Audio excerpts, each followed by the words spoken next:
Ate Shai, bugtungan time na. Oh. Ako ang magtatanong, ikaw ang huhula sa sagot in 5 seconds. Ha? Ang bilis naman nun, Kuya Chris. Pero, sige, G. Alright, I believers, pakihula rin kayo kay Ate Shaira, ha? Okay.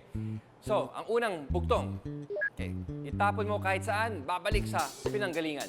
Basura. 1, 2, Ganon. Frisbee. 3. Hindi. Itapon mo kahit saan, babalikan. Five. Yoyo! Yoyo! Ang sagot ni Ate Shaira ay... Pero hindi marunong ka. Marunong ako.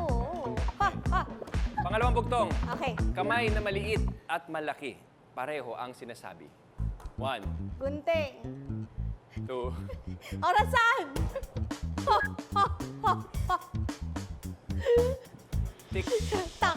tik, Tik-tok. tik, tok. Orasan. Yoyo, orasan. And ang ating huling bugtong, hindi hayop, hindi tao, pumupulupot sa tiyan mo. Belt. Belt ang sagot ni Belt, Ate Shaira. belt, belt. Dali naman yan, Kuya Chris. Ano yung belt sa Tagalog? Sinturon. Ayun. Galing mo pala sa literature, sa Oo. Filipino literature. Siyempre. Ay, believers kayo, nasagot niyo ba ang aking mga bugtong? Ha?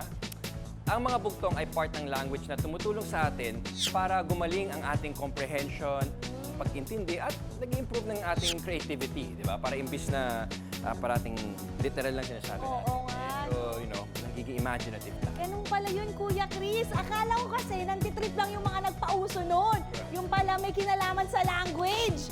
Galing nga. Galing.